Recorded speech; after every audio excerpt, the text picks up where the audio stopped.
start these with a little question. Right? Oh, yeah. So in the movie Ginger Snaps, which is what we're talking about today, one of the daughters, Bridget, goes into the garage where the mom has just opened the deep freeze and is about to see a dead body that Bridget and Ginger quickly shoved in the deep freeze. Spoilers. Well, we're going to talk about Ginger Snaps, so I don't know how you saw it. She got frozen, I'll say real quick. He was frozen instantly. She's trying to distract her mom so that her mom doesn't see the dead body. Oh, yeah. And she says, what do guys want? Yeah. So Nathaniel. Amazing. What do guys want? Pizza. Just mostly pizza. Pizza. Stimulating conversation. Whoa. Okay. They want a partner. I'm really just speaking for myself, actually. Yeah, you just those are real answers. What do guys want? What do guys want? Why don't you ask me? What do guys want? From what I understand, to put their wieners in places. God damn it. That's exactly the right answer. Dead Mom Movie Club. Ba-bow. Hi, I'm Lindsay. Hi, I'm Nathaniel. We both have a lot of opinions about movies. And something else we have in common? Dead moms. Wow. It's always magical. Big fun. Every time. One other thing we notice about films is that they have a lot of dead moms. All of us have those things in common. Yep. Today we're going to talk about the movie Ginger Snaps. Whoa. I wish I had a ginger snap cookie right now. Ginger Snaps was a movie that my mom really liked, and she had kept recommending it to me, and I didn't watch it. And then she died. Way to go. Yeah, so I really fricked that up. That's probably the last thing she thought. She was. I've already asked you one big question. Oh, yeah. Second big question, is there a dead mom in this movie? No. The Mom's maybe the best character in the movie. So great. Yeah. Ginger Snaps, from the year 2000, was directed by John Fawcett. Two death-obsessed sisters, outcasts in their suburban neighborhood, must deal with the tragic consequences when one of them is bitten by a deadly werewolf. I'm going to real quickly ask you, did you just copy-paste this? Yes. Okay. I'm not going to write a log line. No, I wouldn't expect you to. Okay. But whoever did write this log line, you don't need deadly in front of werewolf. This movie stars Emily Perkins as Bridget. We have Katharine Isabelle as Ginger, Kris Lemche as Sam, and Mimi Rogers as Pamela. Do you know who she is? Yeah, I know who she is. I didn't know. My wife had to tell me. I was like, she looks familiar. And Harmony was like, yeah, she looks really familiar. And Harmony looks, this is how we watch movies. Harmony will be looking up things and telling me all about it. How we watch movies. Yeah. And then Harmony was like, holy shit, she introduced Tom Cruise to Scientology. And I was like, man, that's unfortunate. She is a really good actor in this movie. This movie was written by Karen Walton and directed by John Fawcett. We were recently talking about Tatiana Maslany, and you didn't know who she was. She's She-Hulk. Okay, so now you know who she is, right? She was the She-Hulk? Yeah, she was She-Hulk. She is She-Hulk? Mm-hmm. Okay. Yeah, and she was in Orphan Black, which was created by John Fawcett. Yep, that I saw that, also Wikipedia too. Yep. I haven't seen any of those. I haven't seen Orphan Black or She-Hulk or... Oh, I thought you would have seen She-Hulk because you watch a lot of superhero stuff. I'm a huge dork, is that what you're saying? I get it. Yeah. I don't think I have to subtly say that you're a dork. That's not a secret, Nathaniel. I don't think I have to be subtle about it. Just hint at it. No. Nerd. Let's talk about the summary of Ginger Snaps. Okay? We have these two sisters who are little gothy teens, Bridget and Ginger. They are outcasts in their school. They live in a suburban Canadian town. Mm-hmm. Explicitly Canadian, which I liked. Yeah. I thought it was cool. You could tell it was Canadian because at one point they go to the guidance counselor and the guidance counselor gives them condoms. Or the nurse, actually. Yeah, it was the nurse. Yeah, and the nurse is like, here's some condoms. And I was like, well, this is not America. They don't just throw red paint and go, shame, whore. I actually gave condoms. I was like, wow, look at this Degrassi shit. Yeah. One day, Ginger starts her period. Also going on in this town, dogs are randomly dying. In fact, we start with dead dogs. Yeah. There's a dead dog. There's a pretty big cold open there. I wrote down, saves the cat? Nah, kill the dog. These two girls, Bridget and Ginger, are doing all kinds of a big photo shoot where they are dead in the photos, all the Yeah. photos. And they do a blood pact that they will both die at some point. I thought it was an extremely strong opening. I loved it. The two things I love the most about it are how they were just like, here's the worst version of a dead dog you've ever seen. It doesn't take anything away from the movie. It was very charming. And then the second thing that I noticed immediately was that is probably the worst wig I've ever seen on an actor in my life. I have written that down. I started every time I noticed it, I started to write a W and then just stopped because I was like, this is all I'm writing is wig. I will say also like right away, and this is good to me. I was like, this is strong Harold and Maude vibes. Like, is awesome. Yeah. Right off the bat, I was like, I love this. Ginger has finally started her period. Yes. They're going to try and do some kind of prank on this bully that's been harassing them. And so they're looking for a dead dog. While they're out at night looking for a dead dog, Ginger gets attacked by a werewolf. How? He does that. He's like, how? Do a werewolf impression. How? She gets attacked by a werewolf. Now she's a werewolf. That's werewolf law. Can't fight it. That's what werewolf law says. No, it is so werewolf law. she's on her period. Of course, wild animals attracted to the smell of blood, I believe her sister says. Yeah. They go back to the house. She's trying to clean up her sister. Like, we need to get this figured out. One of the greatest lines in the movie. This isn't whatever.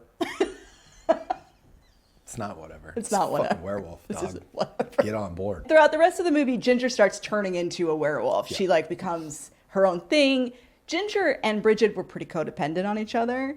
And then when Ginger becomes this werewolf, she really starts to kind of come into her own and leave her sister behind. Mm-hmm. But her sister still cares a lot for her and is trying to fix this werewolf problem. This small werewolf problem. She becomes this werewolf. She's having all kinds of sex with people. She comes in, she's like, ooh, I'm so sexy. Like that. You know how ladies are. You know how ladies are sexy. Ginger turns into a werewolf, full wolf out. Full wolf. Goes on a rampage. No wolves barred. No. All wolves. Not all wolves. Not all gingers. So she does go on a rampage and then goes after Bridget. Mm-hmm. And Bridget has to finally make the decision to not be her sister's caregiver or part of her sister and care for herself. Yeah. And she kills Ginger as a werewolf. That's basically what happens in this movie. There's some B stories. Yeah, there's some B stories going on. Bridget is kind of going around. She's trying to find this cure. She hooks up with this guy who I call the at-home botanist. The guy who lives at the county? Oh, no. He's also a weed dealer. Yeah. He's 19. He's 19. Loves plants.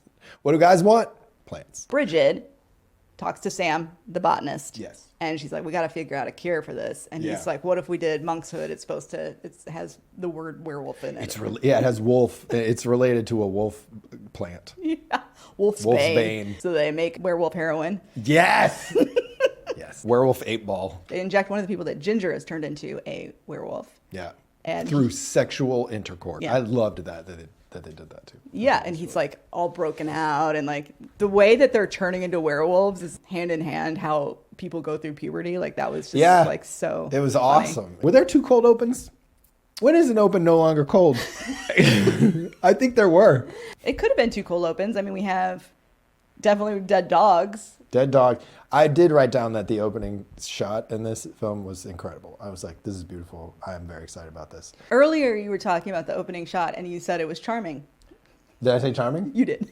Oh, no, that's the dog. The dead dog. How bad the dead dog looked was charming. Oh, how cheesy. Yeah, well, it looked like they were like, whoa, we're out of blood. Does anybody have a gallon of tempura paint? The opening shot was all of the houses and the neighborhoods and how they were all uniform, but it was a really, I don't know, I really liked it. I learned some facts about werewolves. You want to hear them? Yeah, absolutely. First of all, werewolves have been around since ancient Greek times. Oh.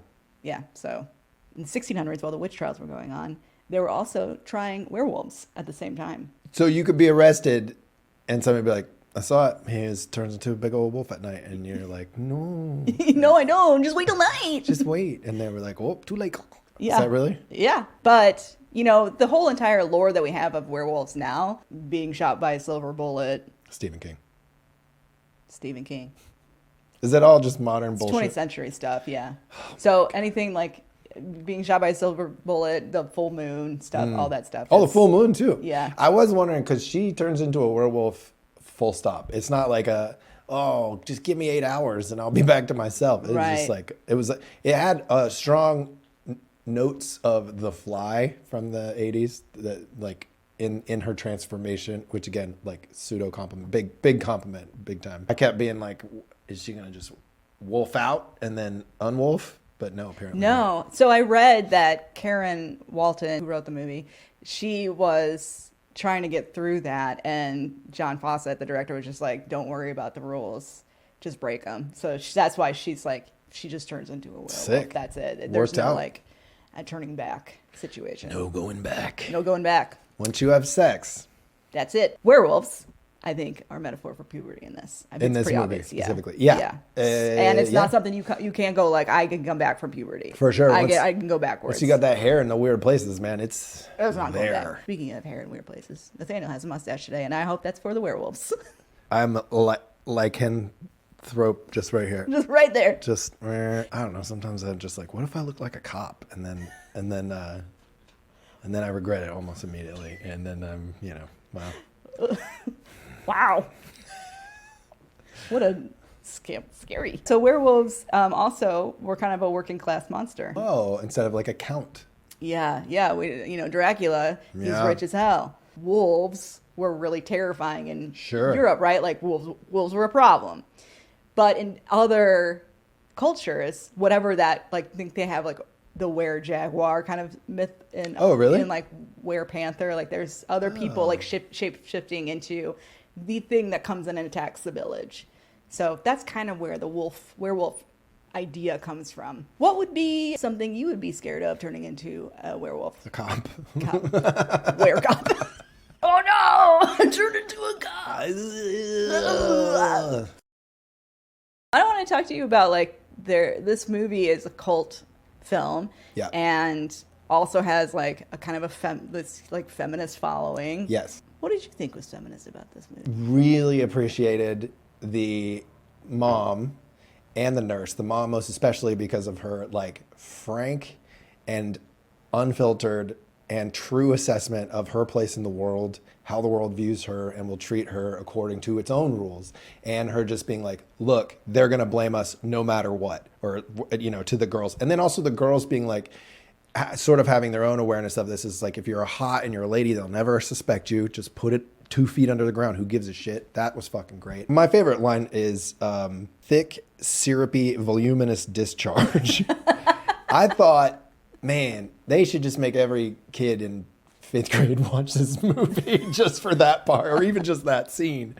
Because nobody talks about, especially two guys or little boys, about periods. They just are like, which is fucking dumb. Yeah. So those were the things I most appreciated. The nurse's frank discussions of like sexuality and your period, and it's just life, dude. It's just part of life. It shouldn't be like hidden away or secret, no matter if it's a big a deal or not. Like, it's just dumb. But I loved how the mom was like, they'll crucify us for this, so let's just leave. It'll be awesome.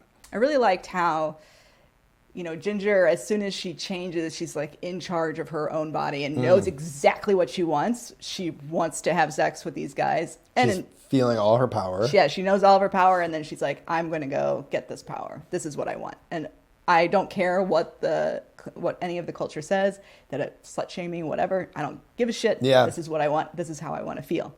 So that was pretty great. And then also you have Bridget, on the other hand, who has her own kind of like journey. She's the more homely or dowdier version of the two sisters. Like, she's not as popular. She's not as good looking, so she won't. Yeah. The guys are treating her pretty badly. Her wig is awful. Because she has a really terrible wig. Really bad wig. So bad. I love that we both wrote down wig. wig, www. But she has her own journey where she decides, okay, I'm not going to be in my sister's shadow anymore. I'm going to take care of myself. Like, there is this journey that she has. Their sister was pretty crappy to her, even when she wasn't. Yeah, one of the things I wrote down early on is they are so mean to each other and their parents. And I don't know if that's just all teenagers, but goddamn, I was like, you're hurting my feelings. Like, it's horrible. Ouch. Ow. Ew, be nice. But there is part of Ginger's like sexual awakening that's a little bit like, I don't know where it kind of lands, where she changes how she looks to attract that male attention, to get what she wants. So she like wears more form-fitting clothing. And she puts gray streaks in her hair. That's not really true. The werewolf thing is making her have gray streaks.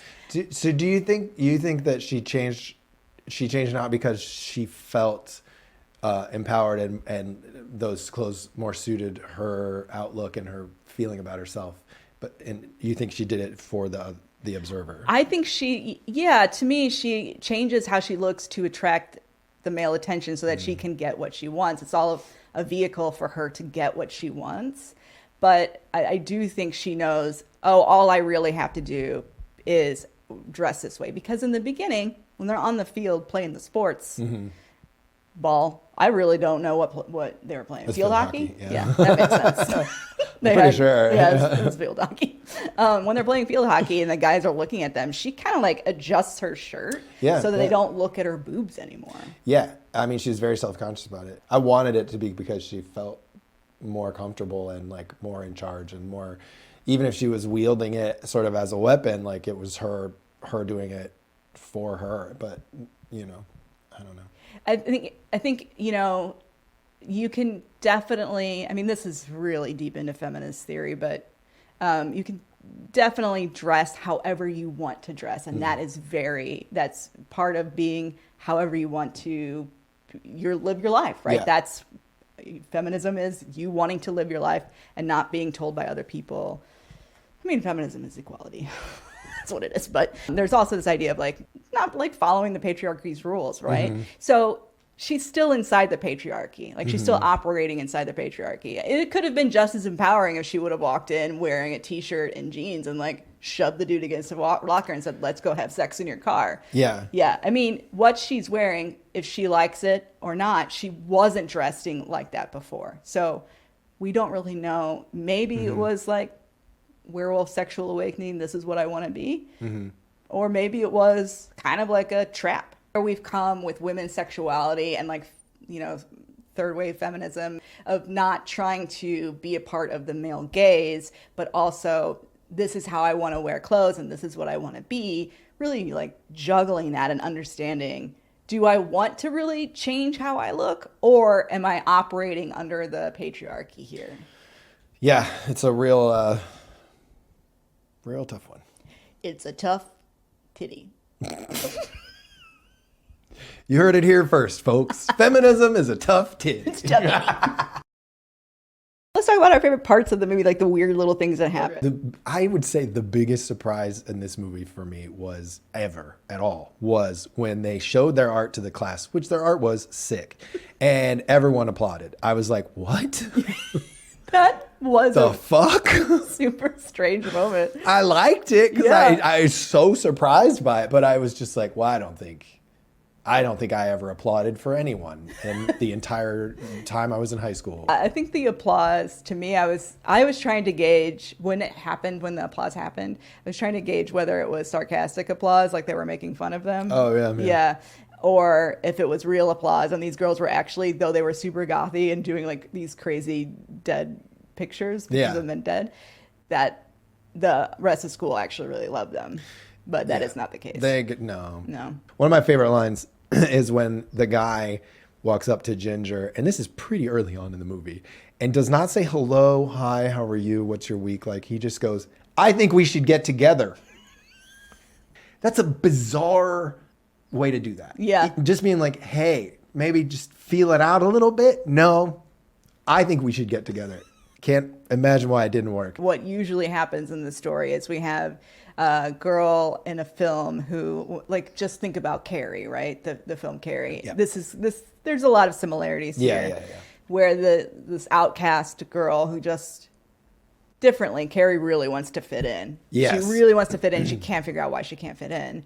And when the popular guy asks her to go to the prom, she's like, yeah. So it's kind of a little bit of a twist on that, where the popular guy, or a guy, who knows if this dude was popular. Yeah. He didn't look popular, but he looked like a crumb bum sitting on the bleachers. Just a whole crumb bum. And for the real ones, they know that I know a real crumb bum when I see one. She's right. He wasn't popular, but the twist on that was that, you know, she had no interest. Then they had no interest in being accepted by the people. The piercing scene was bananas. It's crazy. Yeah. That is like a weird psychosexual, like, what the fuck is happening, right? Like that whole thing. Yeah. I was into it. It was very funny. Also, she gets a belly button piercing, which is like so indicative of that time. Getting your belly button pierced and being like such a rebellious thing to do. Yeah. And also the silver of the belly button ring does not work. One of my favorite lines that happens. Yes. One of my favorite lines that happens in this movie is, it has to do with this piercing scene. So she has this earring or whatever, and she needs to go up and tell her sister that I need to put this ring in you, this earring in you. But Ginger is going into this car with this guy and is like, get off of me. I'm going to go with this boy and make out. And the sister says, she's ovulating. Which is like, and then everyone laughs on the field. That was amazing. Yeah, that was a great scene. Also, in that scene, you can see that she has her ears pierced. She has her ears pierced this whole time, and the whole time I was like, what? Those aren't 100% silver, though, Lindsay. That's the thing you're forgetting. You could take the ring and put it in the ear hole. I'm stupid, so she had to explain it to me. That's okay. It's very funny. That is very funny. I was just like, why do we go? Just do a real quick one, just to swap them out. Yeah, just swap these out, man. Another favorite thing of mine is they're playing field hockey and someone trips and falls into a fresh dog corpse. And I got to tell you, man, if you are anywhere on a field hockey field and there's a dog corpse, you're going to see it. Yeah, you're going to see right it. away. It was Bridget, and she got pushed by the bully. Oh, really? Yeah, she was. They were like, because Bridget started doing like, I can't remember what she got checked by the bully when they were playing? Because before then she was doing this like, I'm Alexis or whatever her name was, and I'm an asshole, and this is all I do. And the bully's friend came around and was like, they were saying this about you. Oh, right. Yeah, they made up nicknames for them, and like how they would, if they were going to kill them or do little fake deaths for them, what they would do. Yeah. I cannot stress how much I love this movie. I just wrote down things like, I love her bone pen. Well, it makes a lot of appearances. It's in I think one of the very first scenes with her, and then it keeps showing up, and I'm just like, all right, I want to write this down. You really wanted us to notice. Props to the props. Yep. Hey, I spent a lot of money on this bone pen. It made me want to go on Amazon and see if I could find one. Oh my God, you need a bone pen. I love a bone pen. You need one. Maybe the Santa Claus of Halloween will bring you a bone pen. Throw me a bone pen.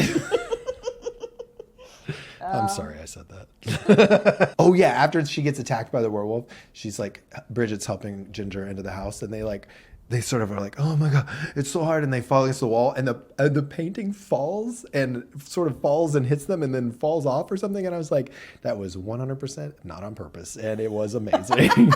And it's like, because I used to do on-set stuff, and I was like, you hung that as quickly as possible, and now it fucking fell down. I loved that. Definitely taped up there then got hit.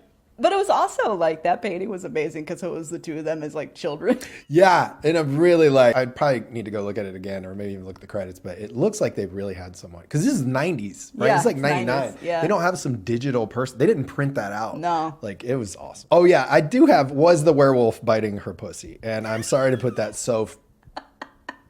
in such a vulgar way, but I'm pretty sure that it grabs her from there and then just does this. And it's like, if you need a more like, hey, this is a metaphor for this thing that's happening to her. She just got her period. You know, like, they're They're not being too subtle about it, but I'm all right. I'm all right with that. I loved it. This werewolves loved blood. Every time they were around blood, it was like, I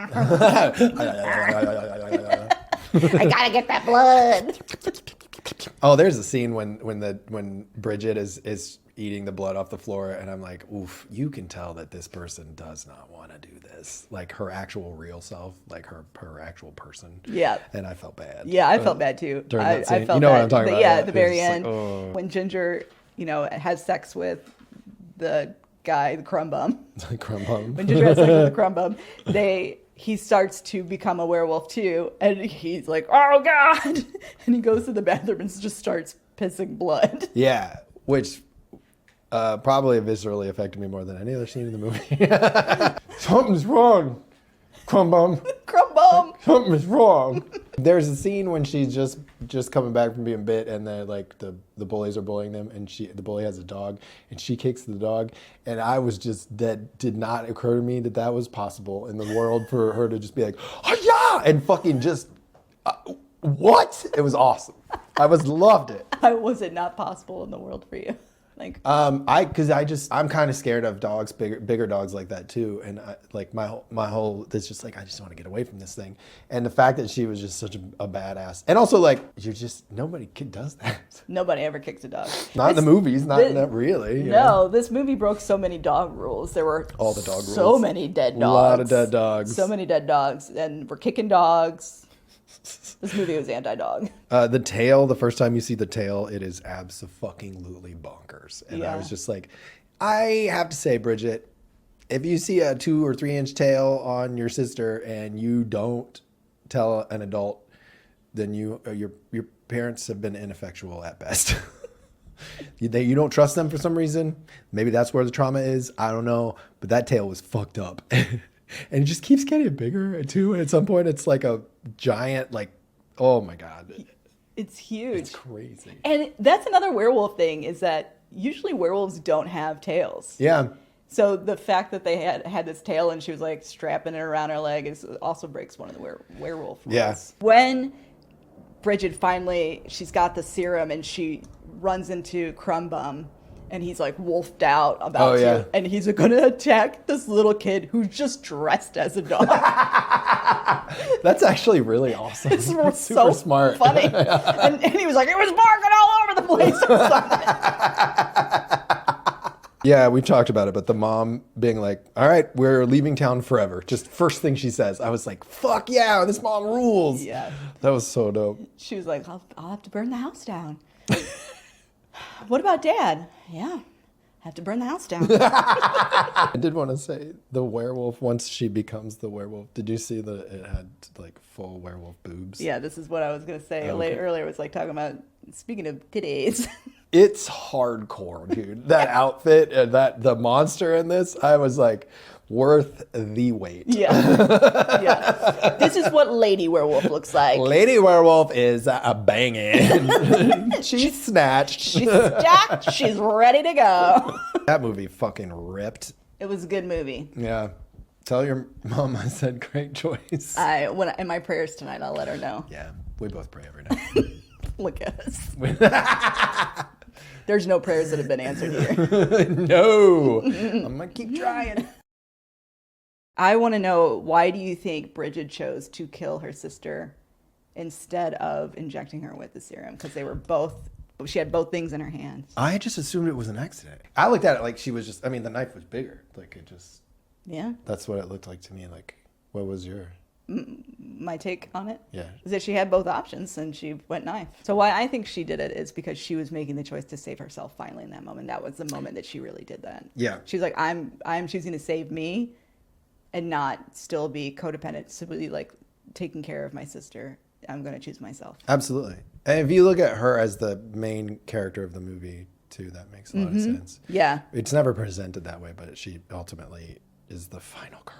She is the final girl. Why do you think Sam was killed? Because he's the one who could take her power away? Interesting. And I was thinking maybe there's something about Bridget rejecting all of the if it is a metaphor for the male gaze and patriarchy and all that stuff, this is her saying, like, I'm not going to participate in this at all. on your terms. I think there's a real toxicity between the sisters. There was, because before she even turned into a werewolf, there was this moment where this guy, the janitor, helped out her sister, and Ginger was just like, he was trying to look down your shirt. He's a gross old man, and that was like very clearly not happening. Yeah. So it was in a way kind of, she was also trying to be like, oh, anybody who is showing you any attention is disgusting. So that was a very toxic thing of like a little bit, there was a little bit of like abuse, I think, there. Sure. Yeah. And then later when Sam, who actually has no interest in Bridget, is like helping out Bridget to cure Ginger's lycanthropy.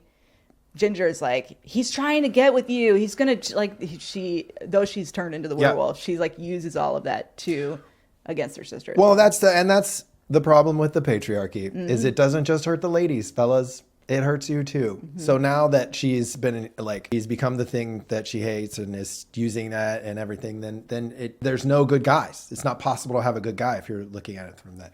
So yeah, patriarchy hurts guys too. We gotta free ourselves, gentlemen. Not joking. This is not a joke. 1-800-patriarchy. Yep. Well, no, don't call that one.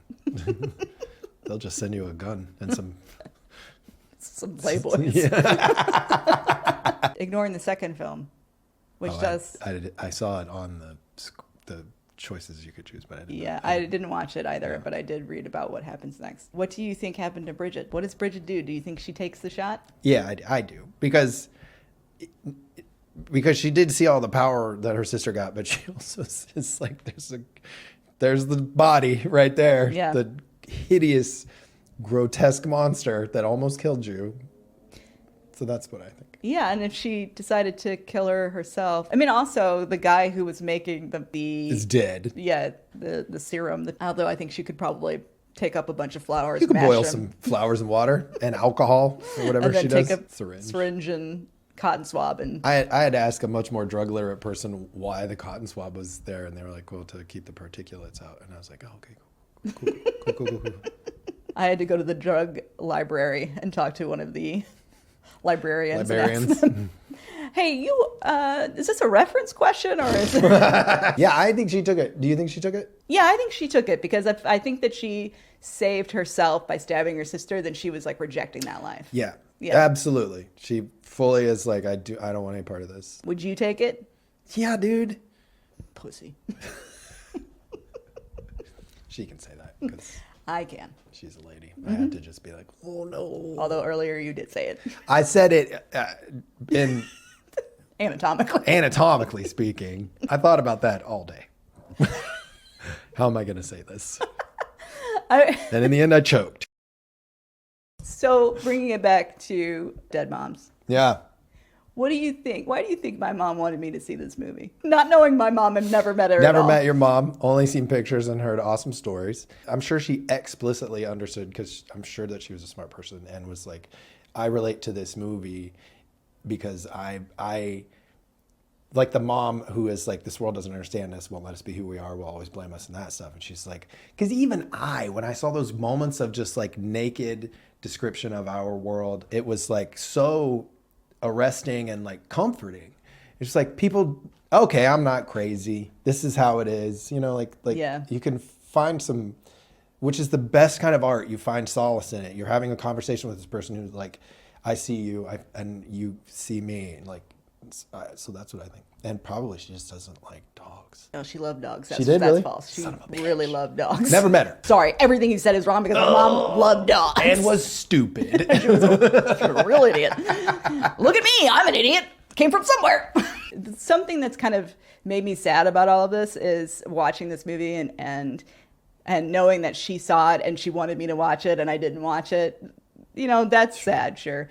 And it does make me sad. But what makes me sad is I really got into schlock films. And I would say I was kind of always into schlock films, even in high school. But I didn't ever share, like my mom and I didn't share that. That wasn't something that we had together. It was something I had with my friends. Mm-hmm. So to me, it was like, oh, this made me really sad because I can't talk about this movie with her. And I can't ever have shared that part of me with her, like, oh, let's watch this really terrible fucking movie. Yeah. And let's see what happens. Yeah. But not that this movie was terrible, but it's got a lot of schlock. There's some schlock. There's some schlock in there, right? Dog corpse. Made me sad because I couldn't have those moments with her and ever again, which that's the thing about having a dead mom. Yep. Is that you don't get to have those moments anymore. But it also makes me sad for like, oh, like what could I have shared with her? Like have watched so many schlock films just in the past like 6 years, thanks to one of my friends, Tony. Shout out to Tony. He's a real schlock aficionado. So all that he shared with me and I would have been able to share with her. I remember what she said about it. Oh, yeah. And she said, oh, you got to watch it. It's got these crazy werewolves.